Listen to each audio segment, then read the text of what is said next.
Good morning. God, this is not tea, but we're gonna spill the tea. This is coffee. This is not Rafiki. It's a hieroglyph, and it's the one that's like about joy and fertility. If I think of his name, all right. This one's for the lover boys and the lover girls. Okay.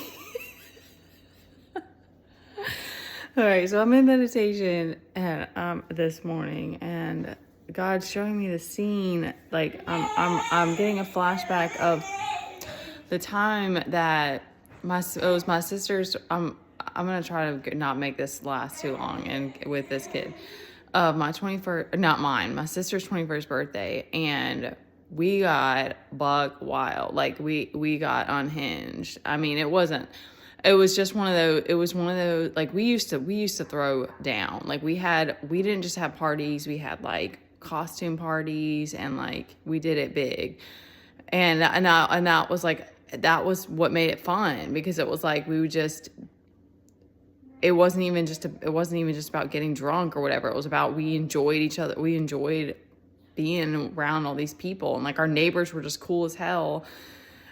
At that point we lived in a place that was 4 of us girls, and the next door was 4 dudes, and so it was just, they would just come over, and they were all okay. They were all amazing. They were very kind of masculine guys, and they were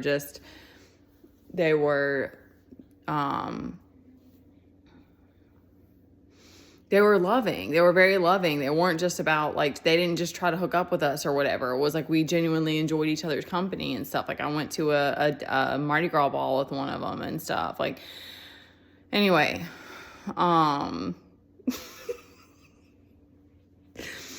but this is when that's just when we were living there, is when this incident happened, because it was my sister's 21st, and I had already, y'all, this is how extremist I was. I got up that morning, and there used to be these classes at the gym that we went to, these Les Mills classes. I taught there for a little while, and RPM is the spin one, and it's absolutely nuts. Did that morning. I ran a 5K. I ran a 3-mile race later that day, and then we got dressed up and we're drinking that night. And it was my sister's 21st, so obviously, like, I think we had Jello shots and stuff. So, and I had got the idea to like put this wig on and just like play this character, and I was Foxy Brown, I think is that what I was going as.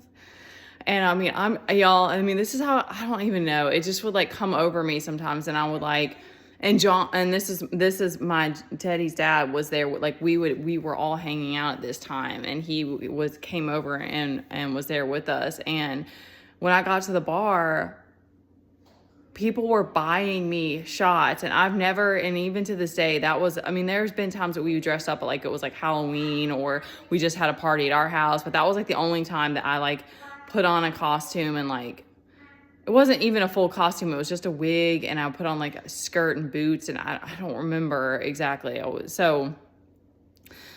it was just kind of like, thinking back, I remember that happening. I was like, I kind of stole the spotlight. It was not meaning for it to be like that. I was just trying to make it more fun. And I don't know if Merritt, I don't know if she cared, or if it hurt. She might have not been cool with it. But that was like, it wasn't like something I did all the time. It was just, anyway, I just got a wild hair. I don't know. And people were buying me shots at the fucking bar. And I don't even know how many I took, y'all. I got blackout, and this is not cute or funny. It's funny to me thinking about it, because it's like, I haven't had this thought, that fact that this came to me in meditation is funny to me.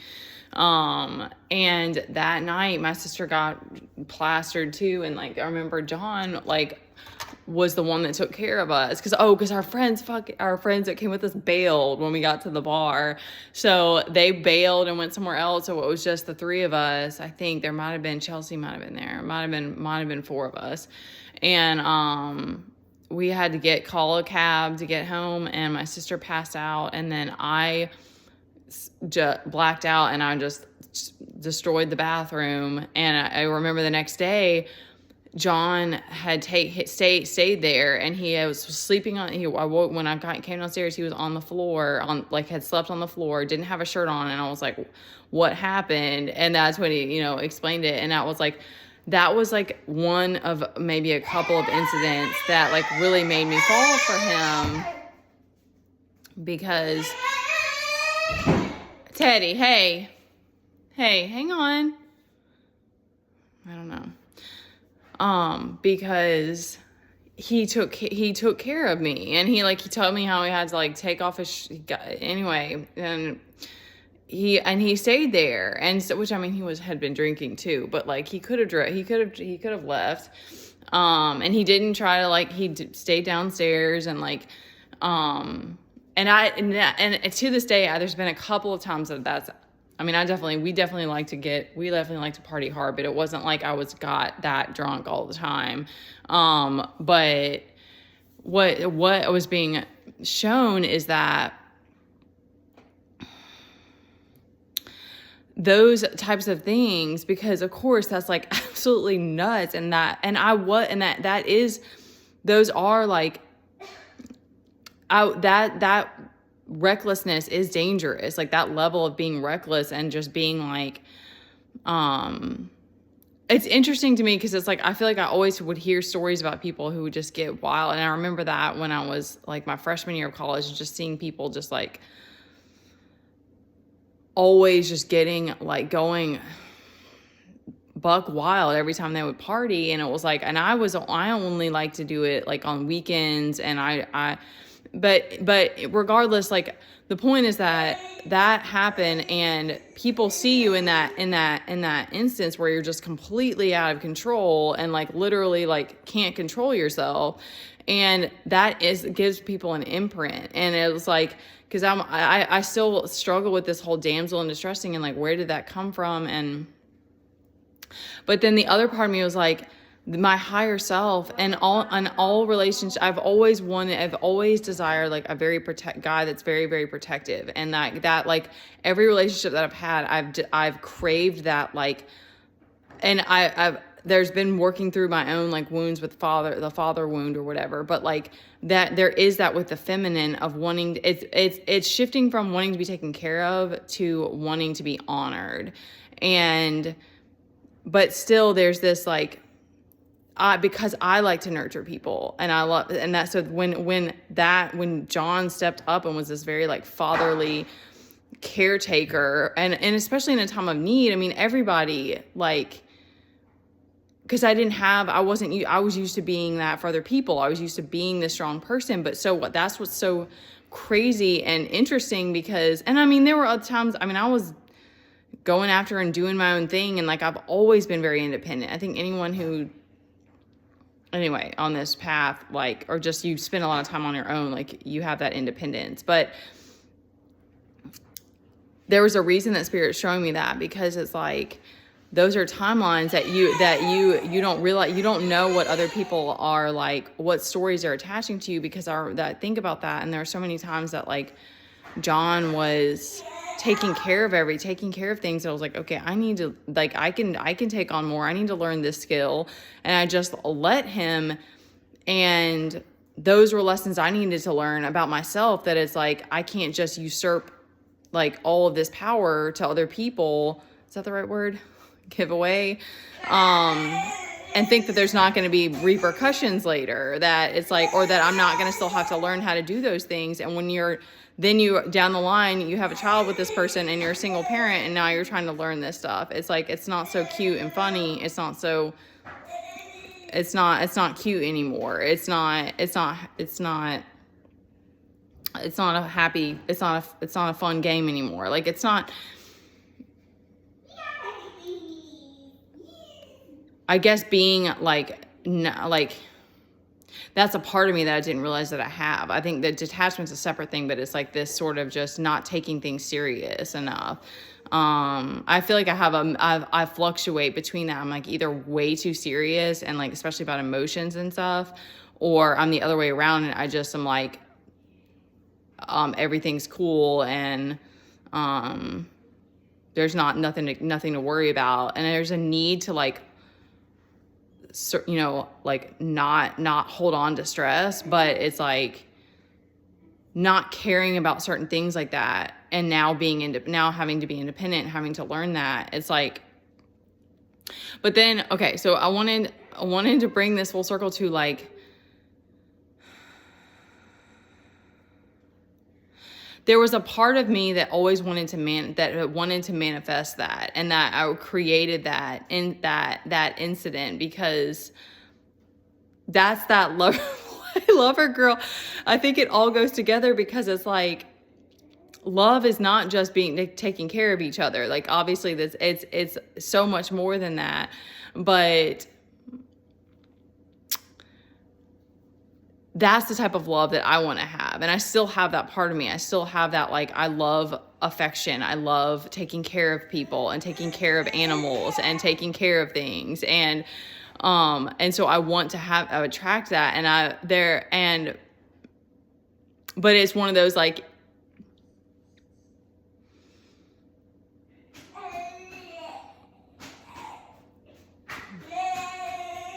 it's almost just like we have to realize the hard way that it's like, it doesn't matter if someone comes off as like someone who's fine with doing things. It's like, we have to learn the hard way that it's like, that's a fantasy. That's not real. That's not reality. Like, that's not a healthy relationship. That's not working together as a team and trying to make each other, build each other up. That's a parent-child relationship type of dynamic. It wasn't just like, it's not like in every aspect. It's just in that way. Because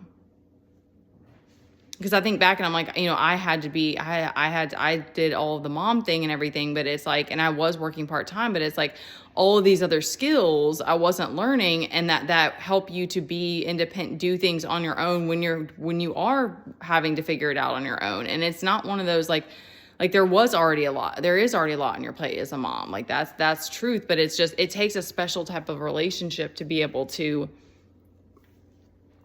be traditional, and it takes two people being all in on that so that you can keep working on that power dynamic. It's like you have to keep working on it so that you're not abusing it.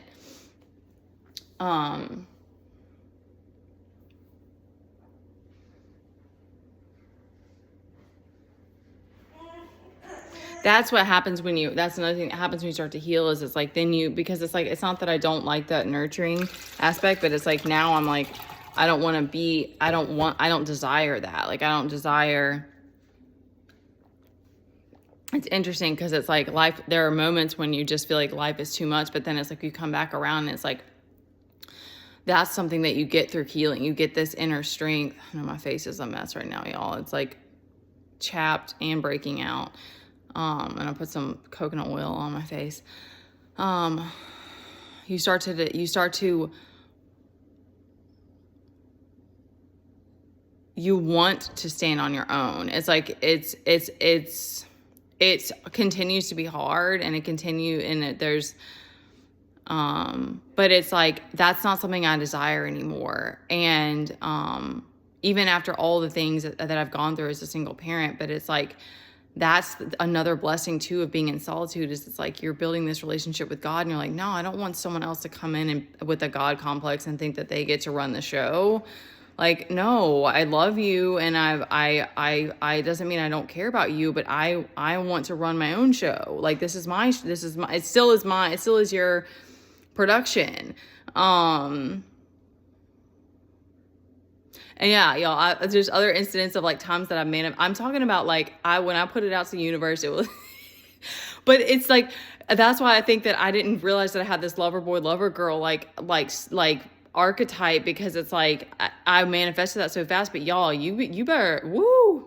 Well, like, relationships will whip that ass into shape, because that's what I mean. Like, I had that part of me, because it's like, it's so nice. It feels so good. And then it's like, depending what your natural vibration is, like, that's another thing that you keep coming back to, because you get pulled around, but then you come back to like, okay, I'm this Queen of Cups. Like, I like being that energy, or I'm this, queen, whatever, king, queen of swords, like whatever it is. And it's like, that's what you realize is like, that's so precious and special that you don't want someone to come in and pull you around and be like, no, you're this other identity now. It's like, no, I worked hard to be this. And if we can't work this out together, then no, I'm not here to play the role that you are wanting me to be. And it's funny because even when I'm speaking it, it's like, it's sort of like childish in a way, but it's like, there's that innocence, being able to come back and like, remember that and like, be playful about it. Like be in that more of that inner child space where it's like, okay, I don't want to be aggressive about this, but this is my life and my power. And I don't appreciate you trying to take that from me. You trying to change me or whatever. So, okay, I'm going to give this last, cause there's two things that are like popping up in my head. Cause like, it's so crazy. Cause it's like, I think it's scary. That's where it's like, we're afraid of our own power too, because it's like, it's scary to be like, oh shit, I just manifested this thing, but I don't actually know what to do with it because, there's been two different times that happened. It was two different times that I like went out, and I remember it was almost like it was like a ritual, and it wasn't, cause when you're not attached to it, then that's when I think that's when it comes in so fast, because it's like, you're like, I'm putting this out there. I'm in that energy and I'm putting it out there, and I don't care how it comes to me. And then the universe can just bring you something. But a lot of times it's a lesson. Or, at least there's lessons attached to it. So it's like, that happened one night. I was feeling super lonely. I was struggling with a lot. Like, I had just found out that Teddy was autistic. We were getting kicked out of like daycares, and all this craziness was happening. John came here. It was like the weekend of Halloween. It was like, there was a party at my friend's place. It was like a bonfire music party outside, and John stayed with he was here that weekend. He stayed with Teddy. I got to get back to him.